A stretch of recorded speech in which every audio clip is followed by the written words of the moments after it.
Yang suka banget sama Percy Jackson pasti udah tahu sebagian besar dari cerita ini. Ayo kita bahas versi asli dari mitologi Yunani-nya.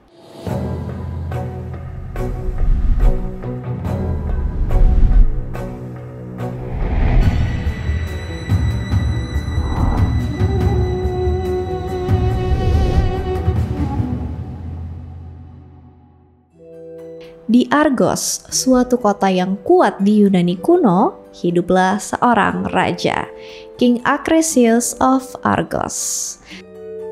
Setiap harinya sang raja tuh galau. Kenapa? Karena dia susah banget dapetin keturunan laki-laki buat nerusin tahtanya. Raja terus terlarut dalam kesedihan, sampai akhirnya dia mutusin buat pergi ke Oracle of Delphi. Sesampainya di sana dia dikasih ramalan.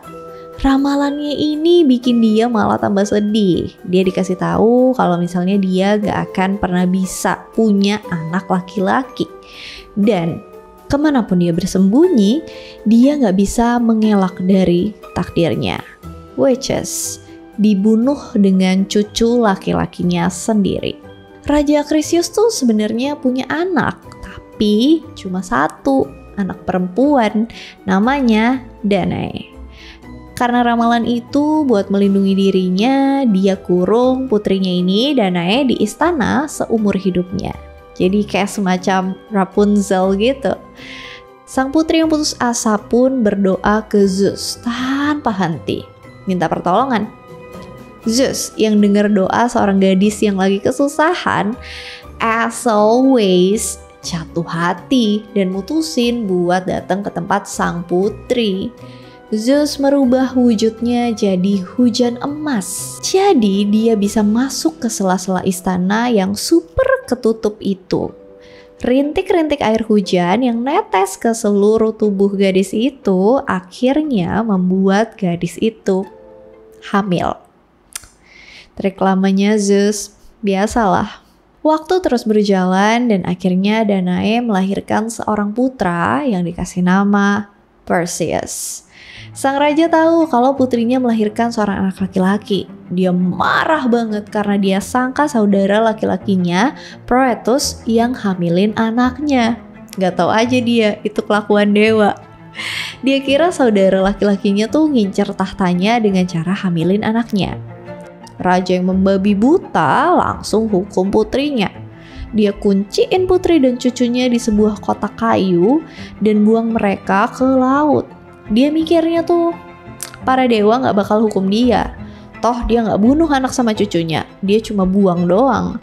Kalau misalnya emang mereka sampai meninggal di laut, berarti memang takdirnya sakit. Sayangnya itu bukan takdir mereka. Zeus nyuruh Poseidon buat ngelindungin mereka dan mandu mereka ke pulau Seriphos, di mana mereka diselamatin sama Dektes, seorang nelayan yang merupakan saudara dari Raja Polydectes, raja dari pulau itu. Dektes pun nampung ibu dan anak itu ke rumahnya, bahkan ke kehidupannya. Jadi Perseus ditanggung sama dia, begitupun ibunya. Dan Perseus pun tumbuh jadi pemuda yang ganteng, kuat, dan berani. Pas Perseus udah dewasa, Raja Polydectes nih jatuh cinta sama ibunya, Danae. Tapi ada hal yang mengganggu raja nih. Perseus tuh protektif banget ke ibunya. Karena menurut Perseus, raja tuh kurang terhormat perilakunya. Kurang pantas lah ya buat ibunya. Raja pun berencana buat ngirim Perseus pergi jauh-jauh. Dia ngadain pesta gede-gedean di istana, di mana setiap tamu yang diundang diharapkan bawa hadiah untuk raja. Raja request, kalau bisa lu pada bawa kuda deh, soalnya sang raja tuh lagi ngumpulin sumbangan buat Hippodamia, sang putri Oenomaus. Dektes, Danae, dan Perseus diundang. Sengaja banget, kan mereka keluarga nelayan, otomatis mereka gak punya kuda dong. Nah, tibalah nih saatnya para tamu ngasih persembahan ke raja. Satu persatu maju dan kasih hadiah. Gak cuman kuda, ada yang ngasih hewan ternak, harta benda, perhiasan, permata. Sementara Perseus tuh gak tahu mau ngasih apa. Ya udah, dia bilang, ya udah raja mintanya apa deh, saya sanggupin. Sengaja lah tuh si raja minta kepala satu-satunya Gorgon yang fana, Medusa yang tatapannya bisa mengubah orang jadi batu. Raja lihat ini sebagai kesempatan untuk nyingkirin Perseus. Dia pengen jauhin Perseus dari Danae dan nyuruh Perseus jangan pernah balik sebelum dia bisa berhasil bawa kepalanya Medusa. Dalam dirinya Perseus tuh sadar kalau dia istimewa, kalau dia punya kekuatan yang gak biasa. Dia juga merasa kalau dia punya takdir yang spesial. Dia yakin dia bisa mencapai hal-hal besar. Dia on fire banget tuh dan langsung siap-siap berpetualang buat cari Gorgon yang paling ditakuti pada saat itu, Medusa. Tapi Perseus yang pada saat itu warga biasa gak tahu menau di mana lokasinya Medusa. Dia tuh cuma taunya udah banyak pahlawan yang hilang habis nyari Medusa. Buat mempersiapkan dirinya, dia dibantu sama saudara-saudara tirinya, Hermes dan Athena. The power of orang dalam. Athena nyuruh dia cari Graiai, 3 wanita tua yang berbagi satu mata dan satu gigi. Ini ada deh, seingat aku, di film Percy Jackson. Perseus ke mereka tuh tujuannya minta info tentang Hesperides, para nymphs yang ngerawat kebun Hera. Hesperides ini pernah aku bahas tipis-tipis di video Hercules sama Jason and the Argonauts. By the way, si 3 wanita tua ini tuh nggak mau kasih info ke Perseus. Pas mereka lagi pada oper-operan mata, Perseus ambil tuh matanya dari mereka. Dia minta barter. Dia bakal balikin kalau mereka ngasih tahu yang bener alamat taman Hesperides. Mereka histeris dan pengen rebut balik matanya dari Perseus. Tapi karena buta, mau sampai kapanpun gak bakal dapet dong. Ya udah, akhirnya setelah sekian lama mereka nyerah dan mereka pun kasih tahu Perseus lokasinya. Ngapain sebenarnya Perseus ke Hesperides?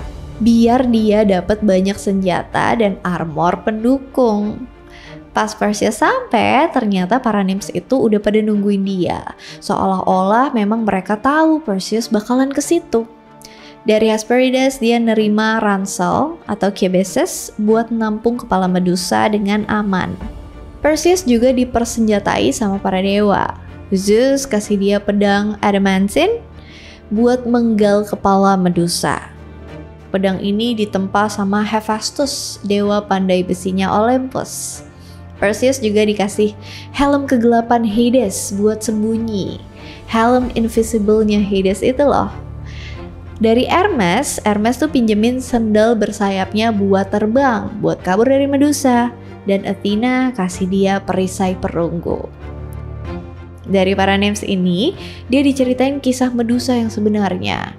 Dia dikasih tahu kalau dulunya tuh Medusa wanita cantik banget, tapi dia dikutuk jadi Gorgon. Ya udah pada tau lah ya ceritanya. Kalau yang belum tahu, boleh cek video aku yang kisah Medusa yang menyedihkan. Nah, siapapun yang lihat-lihatan sama dia tuh bakalan jadi batu. Perseus kemudian melanjutkan perjalanannya ke gua Gorgon. Pas sampai di depan gua, ternyata ada 2 Gorgons lain yang jagain gua itu. Nama mereka adalah Steno dan Uriel. Di beberapa versi, mereka ini sisternya Medusa. Jadi Medusa ini tuh memang lahir sebagai Gorgon, 3 bersaudara. Kalau di versi yang itu, kalau di versi yang aku ceritain sebelumnya dia manusia. Karena Perseus pakai helm invisible-nya Hades, makanya dia bisa lolos masuk ke gua Medusa tanpa kelihatan sama 2 Gorgons itu. Baru masuk dia udah jantungan karena dia ngelihat banyak banget patung pahlawan. Mereka yang jadi batu, korbannya Medusa. Ekspresinya macem-macem lagi. Ada yang ketakutan, ada yang lagi kaget, ada yang lagi jerit. Gitu deh. Perseus langsung rada jiper gitu kan. Dia takut ketangkep sama Medusa terus berubah jadi batu juga.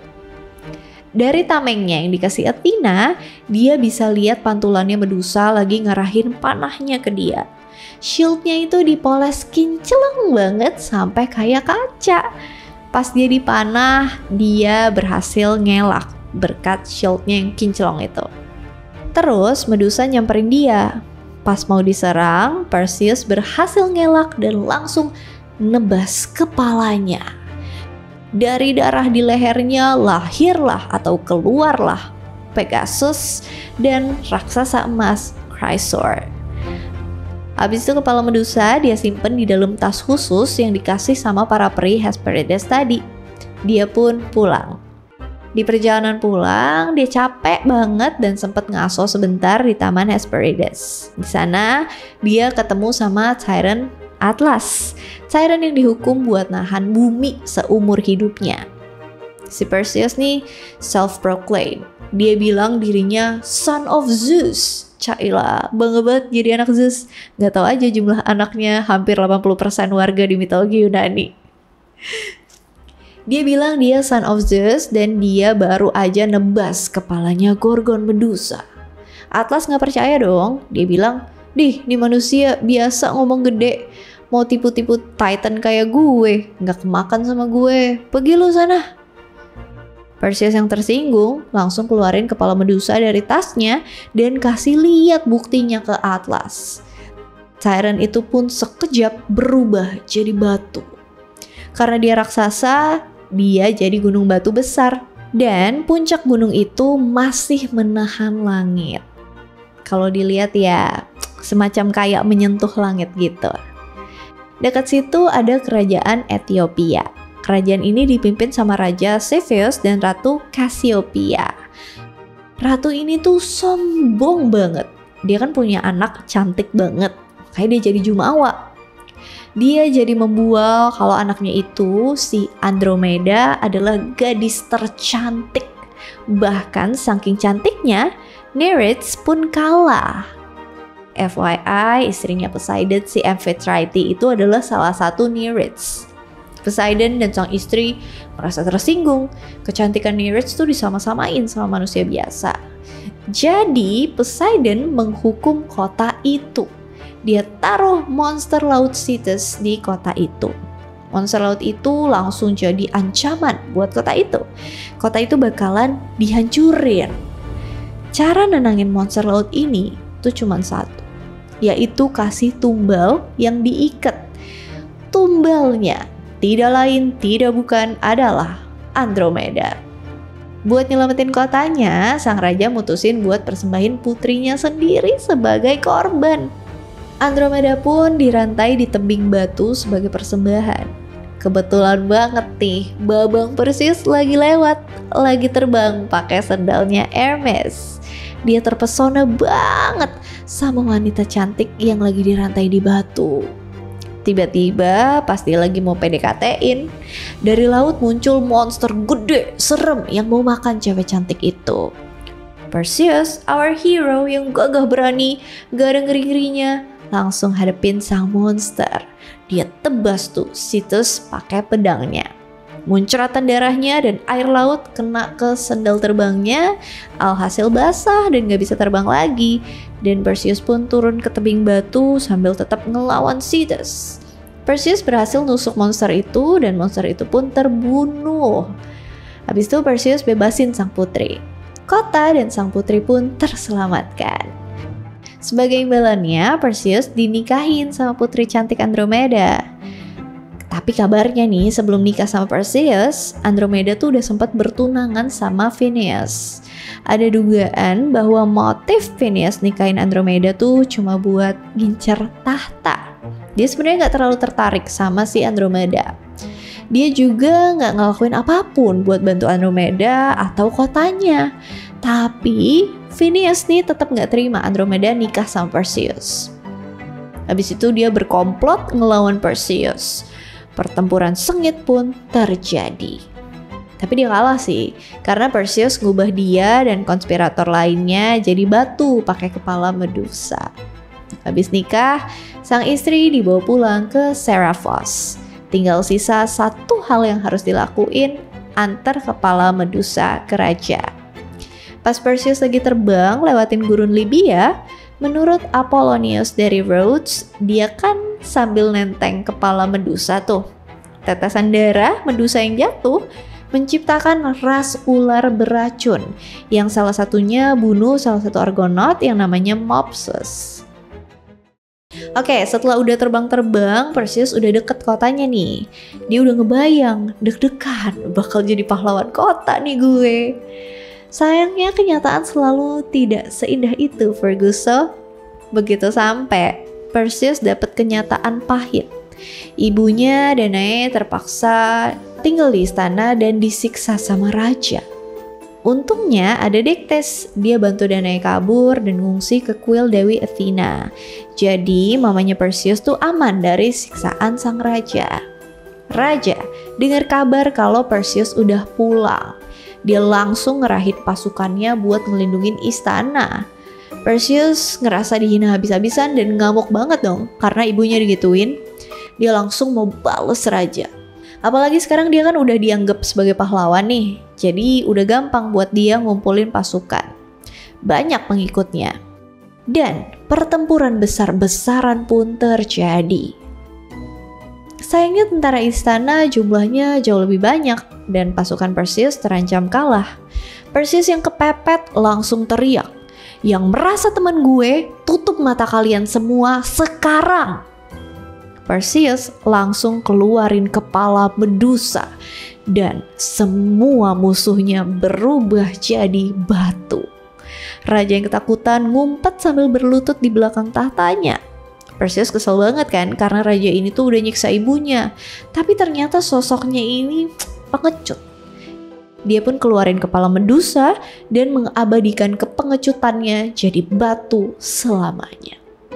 Perseus ngangkat ayah angkatnya yang baik hati, Dektes, sebagai raja baru. Setelah selesai semuanya, dia balikin atribut-atributnya yang udah bantu dia dalam petualangannya ini ke para dewa.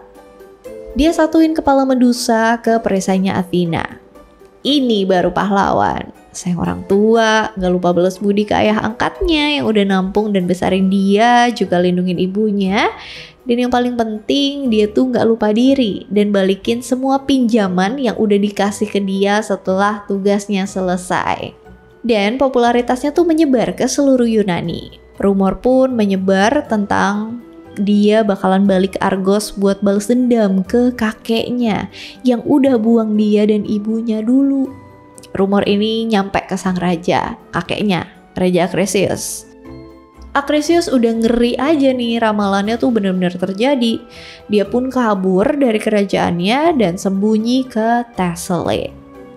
Padahal sebenarnya Perseus tuh gak pengen balas dendam juga sih. Nah, seperti yang tadi aku bilang, Perseus ini kan udah populer, terkenal seantero Yunani kuno. Jadi dia sering diundang ke acara-acara, pesta, festival. Dia ke Larissa karena dia diundang sama Raja Theotamedes yang ngadain semacam pertandingan olahraga buat pemakaman bapaknya. Di sini, Perseus tuh ikutan disc throwing atau lempar cakram.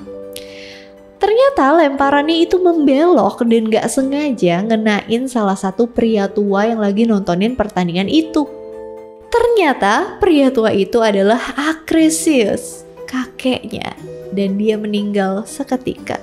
Padahal sebenarnya dia nggak bermaksud buat bunuh kakeknya, tapi secara nggak sengaja dia menuhin ramalan itu. Gimana ya? Namanya juga nasib. Orang Yunani kuno nganggep Perseus sebagai tokoh sejarah dan ada dua sumber utama terkait kehidupan legendaris Perseus, yaitu Pausanias dan Bibliotheca. Pausanias menegaskan bahwa orang Yunani percaya kalau Perseus yang mendirikan Mycenae. Ada kuil Perseus di sisi jalan dari Mycenae ke Argos dan juga air mancur suci di Mycenae yang disebut Persi. Selain nemuin kota itu, keturunan-keturunannya juga luar biasa. Hercules, pahlawan setengah dewa yang paling terkenal di mitologi Yunani, juga salah satu keturunan dari Perseus. Nah, itu dia tadi kisah hero Perseus yang merupakan demigod, anak setengah dewa dari Zeus. Aku juga suka banget sih Percy Jackson, terutama Logan Lerman. Buat fansnya Rick Riordan pasti udah hatam banget ya cerita ini. Gimana menurut kalian? Bagian mana yang versinya tuh agak-agak beda antara Percy Jackson-nya Rick Riordan sama Perseus dari mitologi Yunani? Yang udah pasti adalah Perseus di mitologi Yunani itu bukan anaknya Poseidon, melainkan anaknya Zeus. Alright, that's all about Perseus. Kalau misalnya ada yang salah, mohon maaf. Ada yang mau dikoreksi, ada yang mau ditambahin, ada yang mau request, boleh komen. Kalau misalnya mau lihat video aku yang lainnya, mitologi Yunani banyak banget. Cek aja di playlist, mitologi Nordik, mitologi Jepang, dan segala macamnya. Semuanya lihat aja di playlist, oke? Thank you so much for watching. Hope you guys like it and see you on my next video. Bye-bye. Perseus pun tumbuh jadi pemuda yang ganteng, kuat, dan berani. Itu kayaknya ke kehidupannya.